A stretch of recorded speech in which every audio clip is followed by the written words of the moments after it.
One of the things we've found through our investigations with trigonometry is that triangles with the same angles are similar and therefore have common ratios amongst their sides. 30, 60, 90 triangles are triangles that are commonly utilized and have a great pattern and relationship between the side lengths.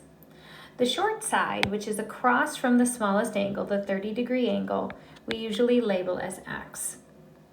The other two sides can be found based on this initial finding.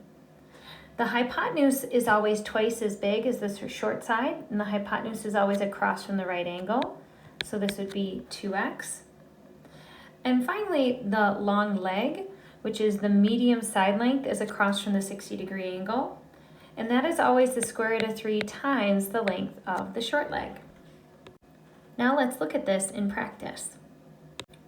Here I have a 30, 60, 90 triangle, which I know so because I have one angle that is 30 and one labeled as 90. All that's left for the third angle is 60 degrees.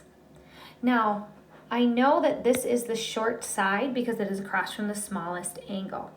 Therefore, I know I can find the hypotenuse by doing 2 times the short side, which means the hypotenuse of this triangle would be 10.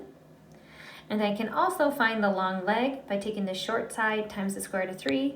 So my long leg would be 5 square root of 3. Notice in this next example, I again have a 30, 60, 90 triangle, and I know this because I have a right angle that's labeled and a 60-degree angle which is labeled. Therefore, there's 30 degrees left for this last angle. I am in this case given my hypotenuse, which is the longest side of the triangle.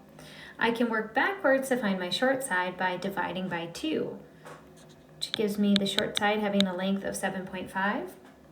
Once I have the short side, I can work to find the long leg by multiplying by the square root of 3.